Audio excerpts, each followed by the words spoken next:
இன்றைக்கு தெய்வன் நம்மளோடு பேசுகிற இந்த செய்தி எபினேசர். எபினேசர்னா என்ன?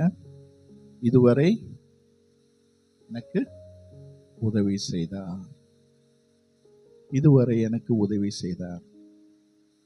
என்னை பார்த்து எல்லாரும் சொல்லலாம், நீங்க போடுற ட்ரெஸ்ஸு உங்களை பரலோகத்துக்கு கொண்டு போகாது. சொல்லுங்க பார்க்கலாம். ஒருவேளை நம்ம போடுற ஒயிட் ட்ரெஸ்னால நம்ம பரலோகத்துக்கு போகிறோம்னால எல்லாரும் போத்தீஸ் முன்னாடியும் சென்னை சில்ஸ் முன்னாடியும் இருப்பாங்க இல்லையா? கர்த்தர் நம்மளோட பேசுகிற காரியம் எபினேசர் அப்படின்னா இதுவரை எனக்கு உதவி செய்த கர்த்தர். 1 சாமுவேல் இந்த புஸ்தகத்தை நம்ம வாசிக்கும் பொழுது, இந்த சாமுவேலை குறித்து வாசிக்கும் பொழுது 7ஆம் அதிகாரத்தில் உங்களுக்கு எல்லாரும் தெரியும், சாமுவேல் ஒரு தீர்க்கதரிசி.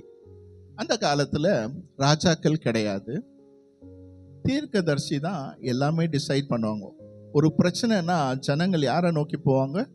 தீர்க்கதரிசியை தான் நோக்கி போவாங்க. அப்படியாப்பட்ட ஒரு சூழ்நிலை, ஜனங்க பாவம் செய்து, இஸ்ரேல் ஜனங்க பாவம் செய்து தேவனை விட்டு தூரம் பிரிந்து வந்த பொழுது அவங்களுக்குள்ள ஆண்டவர் ஒரு விதமான பிரச்சனையை கொண்டு வர்றாரு. என்ன பிரச்சனைனா, அங்கே பெலிஸ்தியர்கள் என்ன செய்வாங்கன்னா ரொம்ப டார்ச்சர் பண்ணுவாங்க. இவங்களால முடியாத அளவுக்கு டார்ச்சர் பண்ணி அவங்களுக்குள்ள பிரச்சனை மேலே பிரச்சனை வரும்பொழுது, அப்போது சாமுவேல் தீர்க்கதரிசி ஆண்டவர் எழுப்பி சொல்கிறார், போய் சொல்லு, என்ன செய்யணும், நீங்கள் உங்களுக்குள்ளே இருக்கிற அந்நிய தேவர்களெல்லாம் தூக்கி போட்டுட்டு ஆண்டவரை மாத்திரை தொழுது கொண்டு பின்னாடி வர சொல்லு, அப்பொழுது நான் உதவி செய்வேன். சாமுவேல் அதே போல் செய்ய சொல்கிறான். மற்றவங்களாம் கீழ்ப்படிஞ்சு அதை செய்கிறாங்க. செய்யும் பொழுது ஆண்டவர் இந்த அதிகாரத்தில் வர வசனம் நான் படிக்கல, அதாவது அதிகாரத்தில் வர வசனத்தை அப்படியே சொல்லிட்டு வரேன். அப்பொழுது சாமுவேல் சொன்ன வார்த்தையை இஸ்ரேல் ஜனங்க கீழ்ப்படிந்த பொழுது நடக்கிற ஒரு காரியம் என்னன்னா, பெலிஸ்தியர் பயந்து ஓடும்படியா என்ன செய்யறாரு ஆண்டவர் இவர்களுக்கு முன்பதாய் செய்கிறார். செய்யும் பொழுது என்ன நடக்குதுன்னா, லெட்ஸ் அஸ்யூம் இது இஸ்ரேல் டெரிட்டரி, இந்த எண்டிலேருந்து இந்த எண்டு வரைக்கும் ஒரு இஸ்ரேல் டெரிட்டரின்னு வச்சுக்கோங்களேன். இதில் பெலிஸ்திய ஜனங்களே ஆண்டவர் துரத்துறார். இஸ்ரேல் ஜனங்களை இவ்வளோ தூரம் வந்துட்டாங்க, துரத்திட்டு அப்படி போயிட்டாங்க. இந்த பக்கம் பாதி தூரம் வந்தாச்சு. இப்போ இந்த இடத்துல சாமுவேல் என்ன செய்யறாருன்னா, ஒரு கல்லை வைக்கிறார். கல்லை வச்சுட்டு என்ன சொல்றாரு, இது ஒரு மைல் கல்லுன்னு வச்சுக்கோங்களேன், நீங்கள் மைல் ஸ்டோன் சொல்லுவாங்களே, ஒரு மைல் கல்.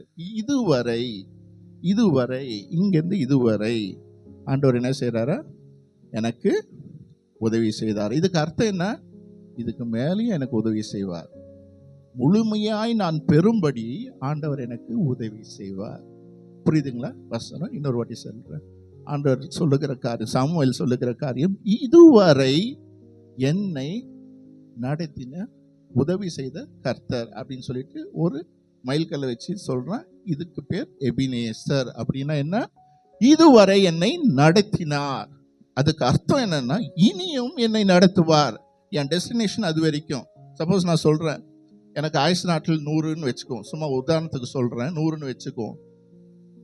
50 வயசு வரைக்கும் கடந்தாச்சுனாக்கா இன்னும் ஒரு 50 வயசு, 40 வயசு வரைக்கும் கடந்தாச்சுன்னா இன்னும் 60 வயசு. இப்படி இதுவரை நடத்தின கர்த்தர் இனியும் நடத்துவார். இதுதான் ஆண்டவர் இந்த கடைசி வாரத்தில் 52வது வாரத்தில் நம்மளோடு பேசுகிற காரியம். இந்த வருஷம் முழுவதுமாய் ஆண்டவர் உங்களை நிறைய அற்புத விதமாக வழி நடத்திட்டு வந்தார். இன்னைக்கு ஆண்டவர் பேசுகிற காரியம், இதுவரை உன்னை நடத்தின கர்த்தர் இந்த கடைசி வாரத்தில் கொண்டு வந்து நிப்பாட்டி இருக்கிறாரு. இந்த கடைசி வாரத்தில் கர்த்தர் உங்களோடு பேசி கொண்டு இருக்கிறார். இதுவரை நடத்தின உதவி செய்த அதே கர்த்தர் இனியும் உங்களுக்கு உதவி செய்வார். ஆமீன் சொல்லாமா? ஆமீன் சொல்லும் போது, இது அங்கங்கே வார்த்தைகள் வரும்போது, ஆசீர்வாதமான வார்த்தைகள் வரும்போது நான் சொல்ல தேவையில்லை, நீங்களே ஆமீன் சொன்னீங்கன்னா அது உங்களுக்கு வரும். இல்லைன்னா எனக்கு என் குடும்பத்துக்கு வந்துடும் அந்த ஆசீர்வாதம். சொல்றீங்களா? ஆமீன். சரி, இப்பொழுது சாமுவேலை குறித்து பார்க்கும் பொழுது, எபினேசர் என்றால் இதுவரை அவன் சொல்லுகிற காரியம், இதுவரை எனக்கு உதவி செய்த கர்த்தர். இன்னைக்கு ஆண்டவர் இதுதான் பேசுறாரு. நீங்க ஒரு தற்செயலா வரல, ஒரு சிலராக தான் வந்திருக்கீங்க. ஏன்னா இந்த ஆசீர்வாதம் ஒரு சிலருக்கு தான் தேவைன்னு ஆண்டவர் இன்னைக்கு நான் ஜபிக்கும் பொழுது இதுதான் ஜபிச்சேன். ஆண்டவரே, அநேக ஆத்மக்களை என்ன ஃப்ரைடே ஜபிக்கும் போது கூட நான் அப்படி தான் ஜபித்தேன், நிறைய பேரை கொண்டு வாங்கன்னு. ஆனால் இன்னைக்கு ஜபிக்கும் பொழுது என்ன ஜபிக்க, யாருக்கு இந்த ஆசீர்வாதம் போய் சேரணுமோ அவங்க தான் வரணும். இன்னைக்கு இப்படி தான் ஜபம் பண்ணேன். யாருக்கு ஆசீர்வாதம் வேணுமோ அவங்க வரட்டும். ஸோ இந்த 50% ட்ராவல் பண்ணி வந்திருக்குங்கன்னா யாருடைய உதவியால? உற்றார் உறவினரா, உங்க அப்பாவா, அம்மாவா, இனஜன பந்துக்களா, இல்லை உங்க பாஸ்டரா, இல்லை உங்களுடைய சொந்த பலனா? கிடையாதுங்க. தேவன் தாம் எபினேசர். நல்லா சொல்லுங்க, வாய்களை திறந்து சொல்லுங்க, எபினேசர். எபினேசரால தான், அவருடைய தயவால தான் அவர் பண்ண உங்களுக்கு உதவி செய்திருக்கிறார். இம்மட்டுமாய் நீங்க வர்றதுக்கு யார் உதவி செய்திருக்கிறது? எபினேசர். சொல்லுங்க, எபினேசர். எத்தனையோ நாட்கள் நம்ம வந்துட்டு எத்தனையோ இடத்துல அப்படியே மனசு உடைஞ்சு, நிறைய தடவை கன்ஃபியூஷன் ஆகி, எத்தனையோ தடவை சோர்ந்து தோற்று போயிருக்கிறோம். ஆனாலும் இன்னைக்கு இங்க இருக்கிறோம். காரணம் என்னன்னா வேற ஒன்றும் இல்லை, எபினேசர். ஆமீன் சொல்லுங்க, எபினேசர். எபினேசர் என்றால் என்ன? இதுவரை எனக்கு உதவி செய்தவர். இன்றைக்கு இந்த காரியத்தில் இதுவரை நம்மை உதவி செய்த கர்த்தர் இனியும் உதவி செய்வார் அப்படின்னு சொல்லிட்டு, இன்றைக்கு இதுல ஒரு முக்கியமான ஒரு 3 பாயிண்ட், இம்பார்ட்டன்டான ஒரு 3 காரியத்தை நம்ம நினைவில் வச்சுக்கணும். ஒரு 3 காரியம். முதலாவது காரியம், எபினேசர்ன்னு சொல்லும் பொழுது இதுவரை உதவி செய்தாருன்னாக்கா நம்ம எதை குறித்து நினைக்கணும், நினைச்சு பார்க்கணும்னா முதல்ல அவருடைய கிருபை இரக்கத்தை குறித்து நினைச்சு பார்க்கணும். லேமெண்டேஷன், லேமெண்டேஷன் புலம்பல் 3:22-23 வாசிக்கலாம்.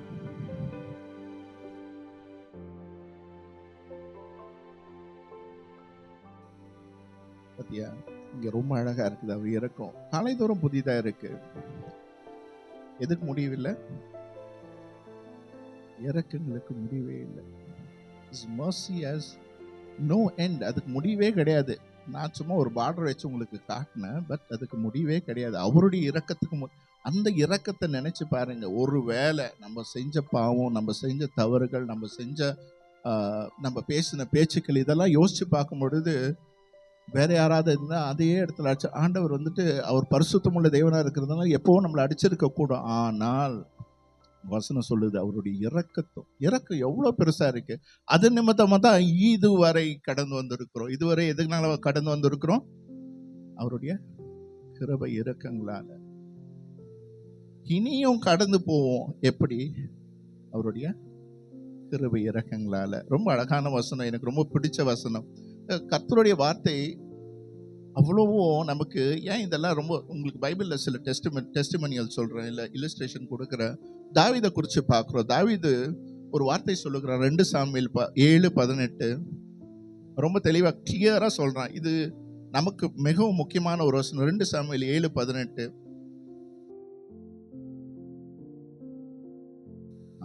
தேவரீர் இதுவரைக்கும் என்னை கொண்டு வருவதற்கு நான் ஏமாத்திரம். What am I? Who am I? நான் யாருப்பா? இல்லை இவ்வளவு தூரம் கொண்டு வந்திருக்கீங்க. ஆடை மேய்ச்சிட்டு ஏதோ ஒரு காட்டுக்குள்ள கடந்த என் சொந்த சகோதரர்களே என்னை தள்ளி விட்டுட்டாங்க. எனக்கு ஒன்றும் இல்லாத ஒரு சூழ்நிலை இல்லைன்னா ஆடுகளை மேய்ச்சிட்டு ஏதோ கொஞ்சம் ஆடை வச்சுட்டு அப்படியே உட்காந்துட்டு இருக்கேன். ஆனாலும் என்ன நினைவு கொண்டீங்க? இந்த கிருபை இறக்கம் என்ன நடத்துனீங்க? அது சொல்ல என்னன்னா, என்ன நினைச்சு பார்க்கறதுக்கு நான் எது தகுதியே இல்லை. ஆனாலும் இதுவரை என்னை கொண்டு வந்தீங்களே. தாவீது சொல்றேன் பாருங்க, ரொம்ப அழகான வசனம். எதுக்கு சொல்றேன்னா, இதுவரை அவருடைய கிருபை நம்மளை கொண்டு வந்தது. அவருடைய கிருபை. இன்னொரு அடுத்த வசனத்தை பார்க்கலாம். பேதுரை குறிச்சு வசனத்தை வாசிக்க வேண்டாம். பேதுரை குறிச்சு பார்க்கிறோம். என்ன செய்யறான்? ஏசப்பாவை மறுதளிக்கிறான். மறுதளிச்ச அந்த பேதுருவை பார்த்து ஏசப்பா என்ன சொல்றாரு? யோவான் 21 படிக்க வேண்டாம், அப்படியே சொல்ற, feed my sheep, என்னுடைய ஆடுகளை மேய்ப்பாயாக. யாருக்கு ரெஸ்பான்சிபிலிட்டி கொடுக்கிறாரு? பேதுரு யாரு? ஆண்டவரையே மறுதளிச்சான். தவறு செஞ்சவனுக்கே கூப்பிட்டு ஆண்டவர் என்ன சொல்றாரு? ரெஸ்பான்சிபிலிட்டி கொடுக்கிறாரு. இது என்னன்னா அவருடைய கிருபை இறக்கம். இதுதான் இறக்கம். எத்தனையோ வாட்டி நம்ம தவறுகளை செஞ்சு ஆனாலும் இவ்வளவு தூரம் கடந்து வந்திருக்கிறோம். இதுக்கு நல்ல ஞாபகம் வச்சுக்கோங்க. இதுக்குரிய மெயின் ரீசன் என்னன்னா அவருடைய இறக்கம். அவ்வளவுதான். பேதுரு தவறு செய்யறான். தவறு செஞ்சு அதே பேதுருக்கிட்ட ரெஸ்பான்சிபிலிட்டி கொடுத்து நீ ஒரு லீடரா போ. எப்படி இது முடிஞ்சது? என் ஆடுகளை மேய்ப்பா. நீ எப்படி மேய்க்க முடியும்? நீயே சரி கிடையாது. நீயே தவறான பாதையில் போறியே, நீயே மறுதளிச்சிட்டியே. இருந்தாலும் ரெஸ்பான்சிபிலிட்டி, இது வெறும் அவருடைய கிருபை. இன்றைக்கு ஆண்டவர் நம்மளோடு பேசி கொண்டிருக்கிறார். அவருடைய கிருபை நிமித்தமாய் இவ்வளவு தூரம் கடந்து வந்தோம். நிறைய வாட்டி நம்ம எத்தனையோ பாவங்கள், ஒரு நிமிஷம் உங்க கண்ணை மூடி சும்மா ஜஸ்ட் திங்க் பண்ணி பாருங்க. நீங்க செய்த தவறுகள், தவறான பேச்சு இருக்கலாம். இந்த வருடத்துல கடைசி வாரத்துல இருக்கிற கொஞ்சம் யோசிச்சு பார்க்கலாம். சம்டைம்ஸ் சின்ன தவறோ பெரிய தவறோ ஏதோ ஒரு தவறு நீங்க இந்த வருடத்தில் நீங்க செய்த தவறுகள் கொஞ்சம் யோசிச்சு பாருங்க. எத்தனையோ நாட்கள் நம்ம செஞ்ச தவறு ரொம்ப பயங்கரமான பாவம். யோசிக்கிறோம், ஐயோ இந்த மாதிரி ஒரு பாவம் நான் செஞ்சிடக்கூடாது, இப்படி நான் பேசியிருக்க கூடாது, இப்படி நான் நடந்திருக்க கூடாது. யோசிச்சு பாருங்க. அந்த மாதிரி சூழ்நிலையில இன்னைக்கு ஆண்டவர் சொல்றாரு, ஆனாலும் இதுவரை எபினேசர் உங்களை நடத்தி வந்திருக்கிறார். ஆமென் சொல்லுங்க. எத்தனையோ நாட்கள் உங்களுக்கு நம்பிக்கை இல்லாத அளவுக்கெல்லாம் போயிருக்கலாம். பட் ஆண்டவர் சொல்றாரு, இதுவரை. சொல்லுங்க, இதுவரை எனக்கு உதவி செய்தவர் எபினேசர். ஆமென் சொல்லலாம். ரெண்டாவது பாயிண்ட், அவருடைய you have to recognize his protection. அவருடைய பாதுகாப்பை கொஞ்சம் நினைவுச்சு பாருங்க. நம்மளை பாதுகாத்திருக்கிறார். எத்தனையோ நாட்கள் நமக்கு 1 சாமுவேல் 7:10 வாசிக்கலாம். அங்க என்ன நடந்தது? 1 சாமுவேல் 7:10.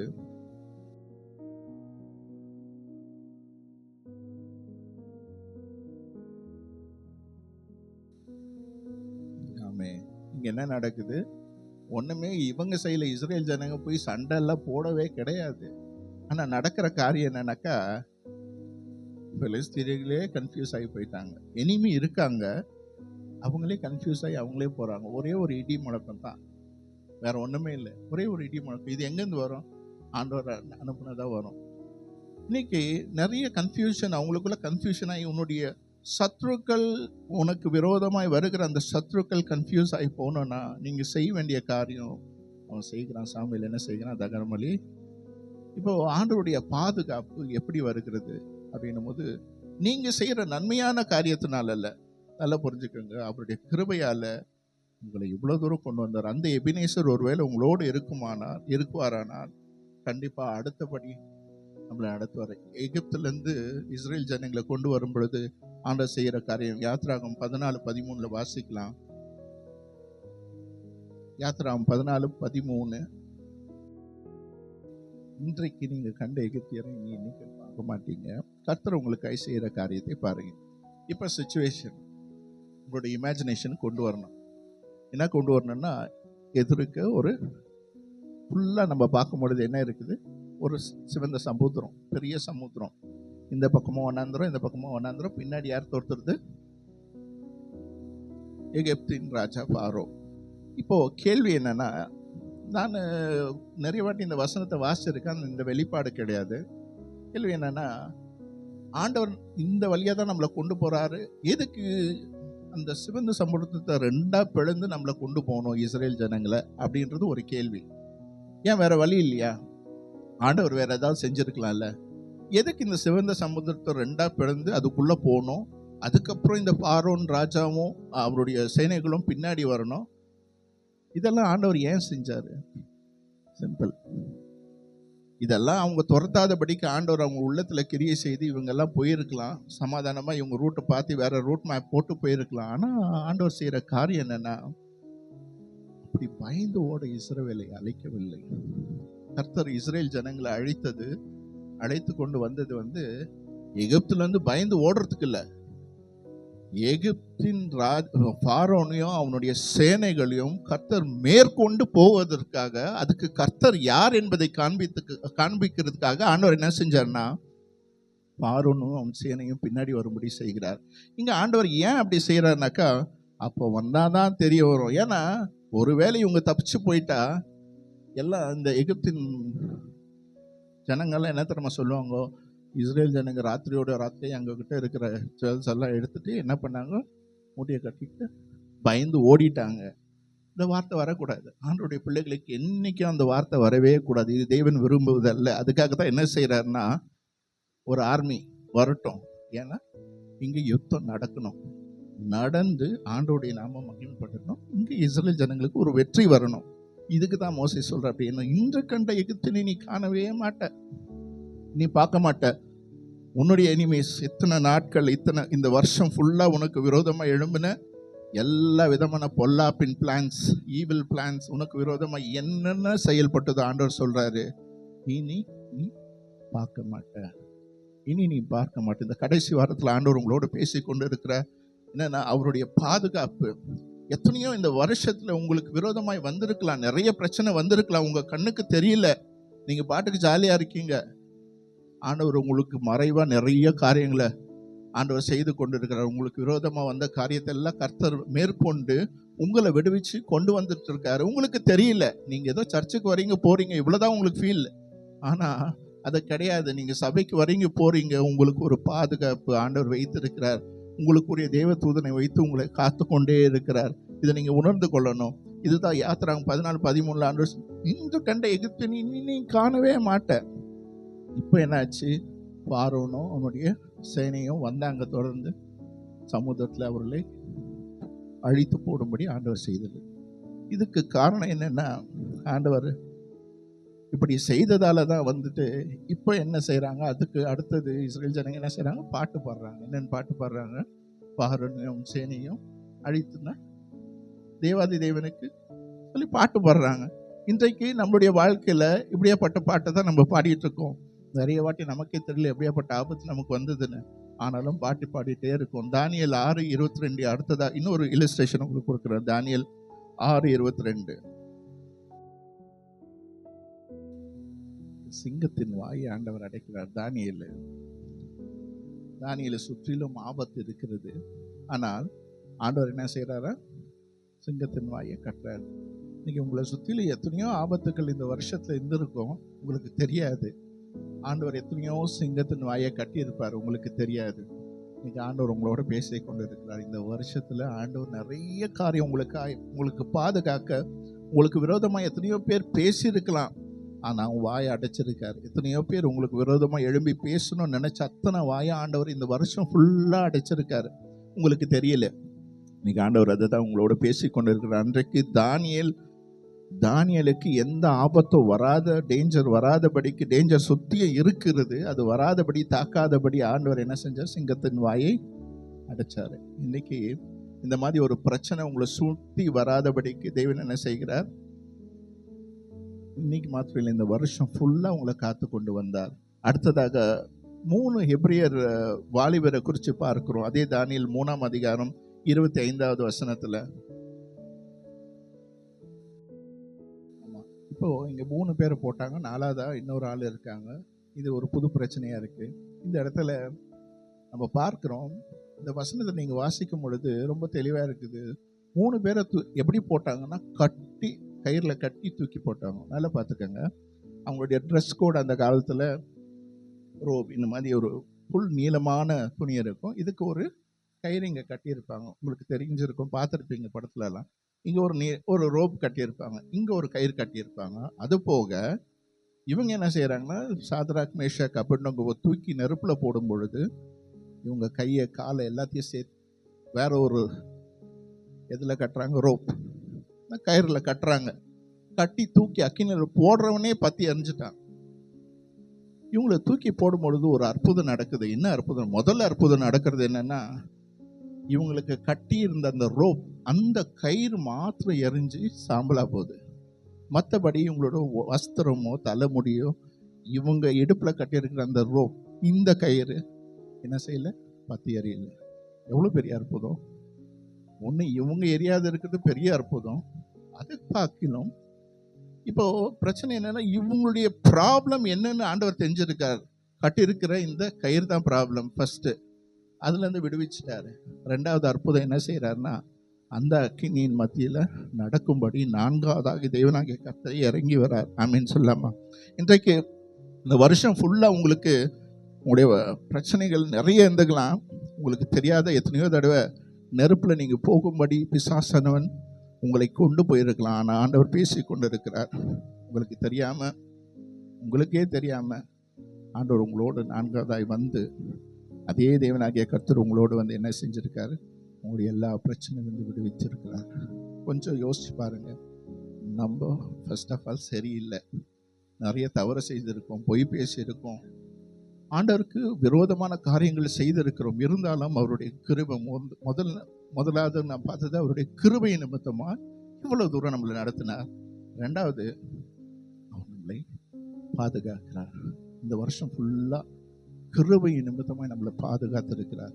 இவ்வளவு தூரம் நடத்தின கர்த்தர் எதனால? ஒன்று அவருடைய கிருபை, ரெண்டாவது அவரு பாதுகாக்கிறார். இதெல்லாம் நம்ம நினைச்சு பார்க்கணும். இந்த வருஷத்தின் கடைசி வாரத்துல நம்ம நினைத்து பார்க்கிற காரியம், அவருடைய கிருபை எவ்வளோ பெரிதா இருக்குது, அவர் நம்மளை எவ்வளோ பெருசா பாதுகாத்திருக்கிறார்.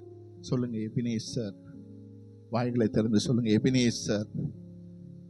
இம்மட்டும் உதவின என் தேவன். அல்லேலூயா. இன்றைக்கு மூன்றாவதாக பார்க்கலாம், rely on his promise for the future. இன்னைக்கு மூன்றாவது காரியம் நீங்க பார்க்க வேண்டியதுன்னா, புதிய வருடத்துக்குரிய வாக்கு தத்துவம். அதாவது அடுத்தது உங்களுடைய எதிர்காலத்துக்குரிய வாக்கு தத்துவம் ஆண்டவர் உங்களோடு பேசுகிறார். எதுக்கு ஒவ்வொரு வருஷமும் நம்ம புதிய வாக்கு தத்துவம் ஒரே வருஷத்தை வச்சுக்கலாமே? எல்லா வருஷமும் வருஷம் ஏமாறுது. ஒவ்வொரு மைல் ஸ்டோன், இது ஒரு மைல் ஸ்டோன், இதுல இருந்து அடுத்தது இன்னொரு மைல் ஸ்டோன், அடுத்ததுல இருந்து இன்னொன்று ஒரு மைல் ஸ்டோன்.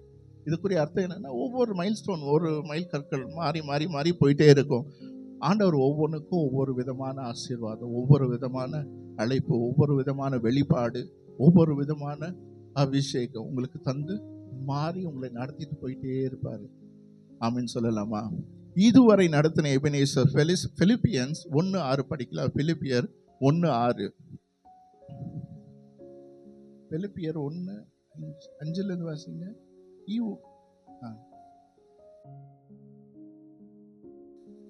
உங்கள் நற்கிரியைகளை தொடங்கினது ஈவு பெகன். யாரு உங்களுக்கு தொடக்கத்தை செய்தாரோ அவரே என்ன செய்வார்னா முடிவு பரியந்தம் உங்களை வழி நடத்துவார். இதான் இந்த வசனம். என்னன்னா, ஆண்டவர் வந்துட்டு இம்மட்டுமாய் உதவின எபினேசர், உங்களை தொடங்கி இதுவரை கொண்டு வந்தவர், இனியும் முடிக்கும்படி ஆண்டவர் செய்வார். இதுதான் நெக்ஸ்ட் ப்ராமிஸ் உங்களுக்கு. இனியும் முடிக்கிற வரைக்கும் உங்களுக்கு என்ன செய்வார்? 1:5 இங்கிலீஷ்ல 6வது வசனம், தமிழ்ல 5வது வசனம். இவ்வளவு தூரம் நடத்தினவர் இனியும் நீங்க முடிவு பரியந்தம், அப்படின்னா நீங்க மரணம் கர்த்தருடைய சமூகத்துக்கு போகும் வரைக்கும் என்ன செய்வார்னா அவரு உங்களை நடத்தி செல்வார். எப்பொழுதும் இந்த புது வருஷத்துக்குள்ள நீங்க என்றாகும் போது பயப்படாத என்றாகணும். இந்த ஆண்டவர் சொல்றாரு, நீங்க பயப்படக்கூடாது. என்ன செய்யணும்? விசுவாசத்தோட you have to enter into the new. ஒரு விசுவாசத்தோட புதிய வருஷத்துக்குள்ள. இதுதான் நம்மளுடைய விசுவாசம். என்னன்னா, இதுவரை நடத்தின எபினேசர் இனியும் என்னை நடத்த வல்லவராய் இருக்கிறார். துவக்கின கர்த்தர் முடிவு பறந்து என்னை வழி நடத்த வல்லவராய் இருக்கிறார். இதுதான் 1:6 பிலிப்பியர் 1:5 சொல்லுது. அடுத்தபடியா யோர்தான் நதியை கடக்க செய்த கர்த்தர், சிவந்த சமுத்திரத்தை 2 பிளந்த கர்த்தர் யோர்தான் நதியும் கடக்க செய்வார். இதுதான் நம்ம இது யோசுவா 3:5 வாசிக்கிறோம். நாளைக்கு இன்றைக்கு அந்த வசனத்தை வாசல. யோசுவா 3:5.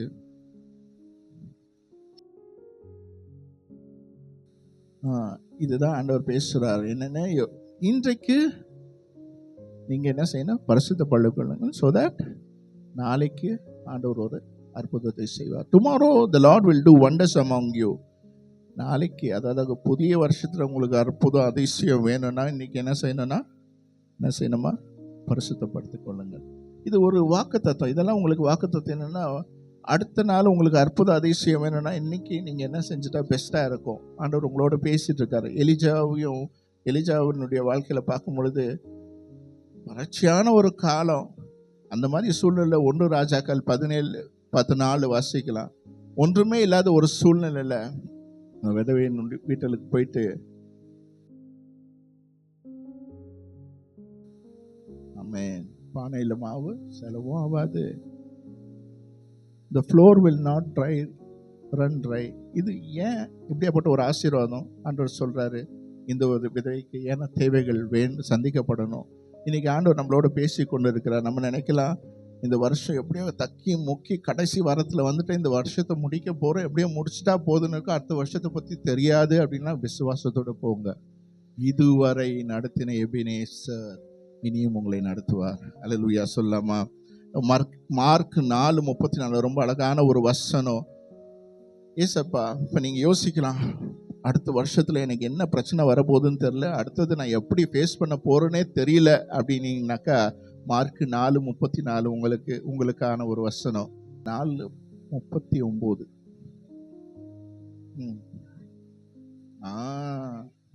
கடலை பார்த்து இறையாதே, அமைதியாயிரு. இன்னைக்கு நீங்க இதை தான் சொல்லணும். அடுத்த வருஷத்தை குறித்து பிசாசு உங்களுக்கு பயமுறுத்துறான்னு வைங்க, உன்னால எப்படியும் இந்த வருஷத்தை கடக்க ஆல்மோஸ்ட் எண்டுக்கு வந்துட்டேன், அடுத்த வருஷம் உன்னால முடியாது, அடுத்த வருஷம் இந்த வருஷம் உனக்கு கிடைக்கல, அடுத்த வருஷமும் உனக்கு கிடைக்காது, இதுக்கு நான் கேரண்டி அப்படின்னு பிசாசு பேசுவான். அவனை பார்த்து என்ன சொல்லணும்? இறையாதே, அது அமைதியாயது. வார்த்தையை சொல்லுங்க. மார்க் 4:39 பிரகாரம் இறையாதே, அமைதி. You shut. I know my God is able to do it. என் தேவன் இதை செய்ய வல்லவராயிருப்பார் என்பதை நான் உணர்ந்திருக்கிறேன். நீ இறையாதே, அமைதியாயிரு. இதுதான் நீங்க பேச வேண்டிய வார்த்தை. சொல்லுங்க, வாய்களை திறந்து, எபினேசர், இதுவரை எங்களுக்கு உதவி செய்தவர், இதுவரை எங்களுக்கு உதவி செய்த எபினேசர் இனியும் நடத்துவார். ஆமென். நம்ம இன்னைக்கு இங்க இருக்கிறோம்னா அந்த எபினேசர் நிமித்தமாக தான். சொல்லுங்க, இன்றைக்கு நான் இங்க இருக்கேன், இன்றைக்கு நான் இங்க இருக்கேன். சொல்லுங்களா வாயில திறந்து. ஏன்னா எபினேசர். என் குடும்பம் இங்க இருக்கிறது, எபினேசர். என்னுடைய எதிர்காலம் பாதுகாப்பா இருக்கிறது, எபினேசர். இதுவரை நடத்தின எபினேசர் இனியும் என்னை நடத்துவார். இன்னொரு முக்கியமான விஷயத்தை, கடந்த இந்த வருடத்துல எனக்கு வந்த தோல்விகள், சொல்லுங்க, இந்த வருடத்துல எனக்கு வந்த தோல்விகள் வர வருடத்துல வராது. காரணம் எபினேசர். சொல்லுங்க, எபினேசர், எபினேசர். இதுவரை என்னை நடத்தினவர் என் எதிர்காலம் அற்புதமாய் ஆண்டவர் நடத்தி கொடுப்பார். புதிய வருடம் எனக்கு பெரிய அற்புதம் இருக்கும். நீங்க வார்த்தைகளை சொல்ல சொல்ல சொல்ல, இந்த மாதிரி பாசிட்டிவா பேச பேச என்ன நடக்கும்னா, நீங்க என்ன சொல்றீங்களோ அதே நடந்துரும். சொல்லிட்டே இருக்கணும், வீட்டில் சொல்லிட்டே இருக்கணும். நான் எப்படி இருக்க மாட்டேன், நான் வாழா இருக்க மாட்டேன், தலையா இருப்பேன், நான் கீழே இருக்க மாட்டேன், நான் மேலா இருப்பேன். இப்படி பேச பேச பேச என்ன ஆகுன்னா, உங்களுடைய வார்த்தை நீங்க எப்படியெல்லாம் சொல்றீங்களோ அப்படியெல்லாம் நடக்கும். நான் கல்யாணம் ஆகிறதுக்கு முன்னாடி எனக்கு ஒரு பாஸ்டர் சொன்னார். நான் கேட்டேன், இதுக்காக திருமணத்துக்காக ஜெபம் பண்ண சொல்லி சொன்னார். அப்போ நான் பாஸ்டர்கிட்ட கேட்டேன், என்னென்னு ஜபிக்கணும்னு எனக்கு தெரியலன்னும் போது அவர் சொல்லி கொடுத்த ஒரு காரியம், உனக்கு எப்படியாப்பட்ட பொண்ணு வேணுன்றது எழுது, ஒரு புக்கில் எழுது. நான் உட்காந்து எழுதினேன், ஹைட் இப்படி தான் இருக்கணும், ஆல்மோஸ்ட் என் ஹைட்டுக்கிட்ட இருக்கணும், இப்படியெல்லாம் எழுதுவேன் உட்காந்துட்டு.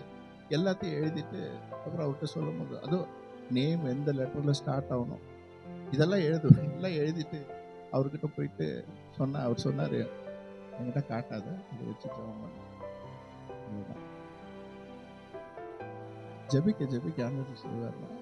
எங்கேயோ இருக்கிற பெங்களூர்ல இருக்கிற என்ன இங்கே கொண்டு வந்தார். காரணம் என்னன்னா, கர்த்தருக்கு தெரிந்த காரியம் அவருக்கு தெரியும், எந்த இடத்துல யாருக்கு. எபினேசர். சொல்லுங்க, என்னுடைய வாழ்க்கையில நம்ம நினைக்காதது ஒன்றை செய்கிறவர் தான் எபினேசர். நம்ம நினைக்கிறோம் இதுதான் என்னுடைய ரூட், இதுதான் என்னுடைய வழி, இதுதான் என்னுடைய லக்கு. கிடையாது. ஆண்டவருடைய திட்டமே வேற விதமா இருக்குது. இம்மட்டுமாய் உதவி செய்து வழி நடத்தின அதே எபினேசர் இனியும் உங்களை வழி நடத்த வல்லவராக இருக்கிற. எழுந்து நிற்போம்.